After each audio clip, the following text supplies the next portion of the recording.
거짓의 설계도. 만약 인류 역사상 가장 안전하다고 믿어온 시스템이 가장 타락한 사람들에 의해 만들어지고 있었다면 믿을 수 있겠습니까? 비트코인은 마치 유리집처럼 설계됐습니다. 투명하고 쉽게 깨지지 않으며 탈중앙화된 구조. SHA-256. 코드는 순수하고 정직합니다.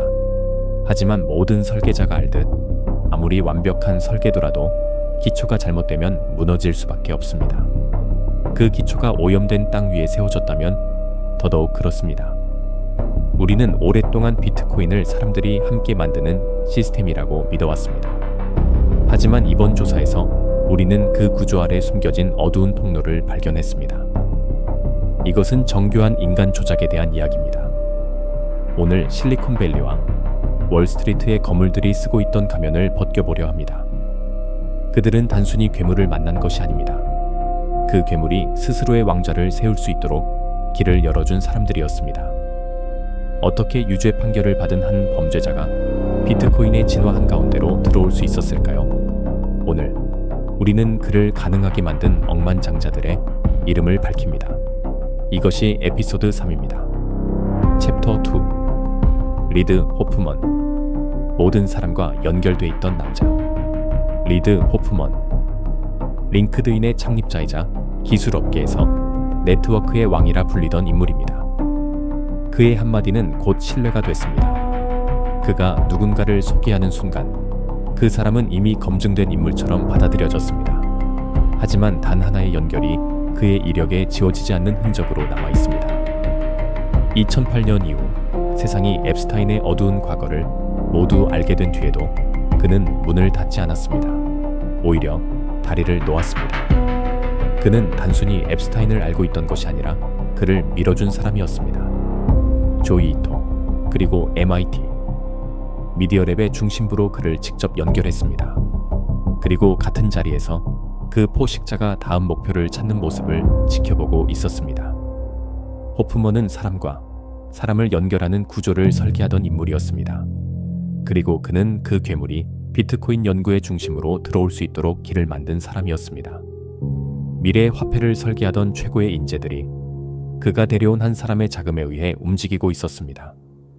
이것은 단순한 실수였을까요? 인간의 행동을 기반으로 수십억 달러 규모의 네트워크를 만든 사람이 정말 그렇게 아무것도 몰랐을까요? 아닙니다. 그것은 선택이었습니다. 사회적 영향력을 어둠과 맞바꾼 선택. 챕터 3. 빌 게이츠. 이제 우리는 피라미드의 정점으로 올라갑니다. 빌 게이츠. 스스로를 완전히 다시 정의한 인물입니다. 냉혹한 소프트웨어 제국의 지배자에서 세계에서 가장 영향력 있는 자선가로 마치 초록색 스웨터를 입은 성인처럼 보였습니다. 하지만 아무리 빛나는 성인에게도 그림자는 있습니다. 여러 차례의 비공개 만찬, 늦은 밤의 만남들, 그리고 로리타 익스프레스라 불린 전용기 탑승. 왜였을까요? 공식적인 설명은 단순합니다. 글로벌 보건 기금에 대한 논의. 하지만 스스로에게 한번 물어보십시오. 세계에서 가장 성공한 자선가가 왜 유죄 판결을 받은 범죄자와 기금 설계를 논의해야 했을까요? 이런 현상을 우리는 평판 세탁이라고 부릅니다. 앱스타인에게 필요했던 것은 게이츠의 돈이 아니었습니다. 그가 원했던 것은 게이츠라는 이름이 가진 빛이었습니다. 선한 자의 후광. 그것으로 자신의 범죄를 덮어버리려 했던 것입니다. 그리고 게이츠는 지금까지도 명확히 밝혀지지 않은 이유로 그에게 그 기회를 내주었습니다. 이것은 단순한 판단 실수가 아닙니다. 더 깊은 문제입니다. 글로벌 리더십이라는 구조 자체에 이미 균열이 있다는 뜻입니다. 성인이 괴물과 같은 식탁에 앉는 순간 신뢰라는 구조는 조용히 무너지기 시작합니다. 챕터 4. 1억 5,800만 달러의 질문. 만약 침묵의 가격이 궁금하다면 우리는 월스트리트를 봐야 합니다. 레온 블랙. 아폴로 글로벌 매니지먼트의 창립자. 전화 한 통으로 시장을 움직이는 인물입니다.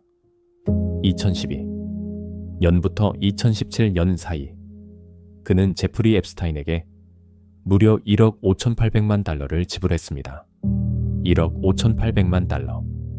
공식적인 이유는 세금 및 자산 관리였습니다. 하지만 현실적으로 생각해 보십시오. 그 정도 금액은 단순한 자문료라고 보기 어렵습니다. 그것은 보이지 않는 연결을 사는 돈입니다. 영향력을 사는 돈, 접근 권한을 사는 돈, 어떤 지도에도 드러나지 않는 네트워크로 들어가기 위한 비용. 앱스타인은 모든 비밀이 묻힌 위치를 알고 있었습니다. 레온 블랙이 세운 구조의 아래까지도 비트코인 미스터리의 흐름 속에서 이 거래는 하나의 상징으로 남습니다. 빛에서 어둠으로 흘러간 가장 거대한 단일 거래. 그렇다면 우리는 질문해야 합니다. 레온 블랙은 무엇을 산 것일까요? 조언이었을까요? 아니면 침묵이었을까요? 챕터 5. 흔들리는 선격. 비트코인의 코드는 변하지 않았습니다. 여전히 순수하고 여전히 정직합니다. 하지만 그 위를 이루는 인간의 구조는 이미 어둠에 닿아 있었습니다. 기술의 왕들과 금융의 지배자들이 괴물들을 위해 길을 여는 모습을 보게 된다면 우리는 반드시 질문해야 합니다. 우리는 지금 누구에게 우리의 미래를 맡기고 있는가? 탈중앙화라는 개념도 그 키를 쥔 사람들이 거짓 위에 서 있다면 결국 하나의 단어에 불과합니다. 이 조사는 단순한 기록이 아닙니다. 경고입니다. 기술은 정직합니다. 하지만 그 기술을 지키는 사람들은 이미 무너지고 있습니다. 어둠은 점점 더 가까워지고 있습니다. 그리고 이미 우리가 신뢰하는 시스템의 설계, 안까지 깊이 스며들어 있습니다. 만약 그 기초가 피와 침묵 위에 세워져 있다면 그 구조는 결코 오래 버티지 못합니다. 이제 빛만 바라보지 마십시오. 어둠을 보십시오.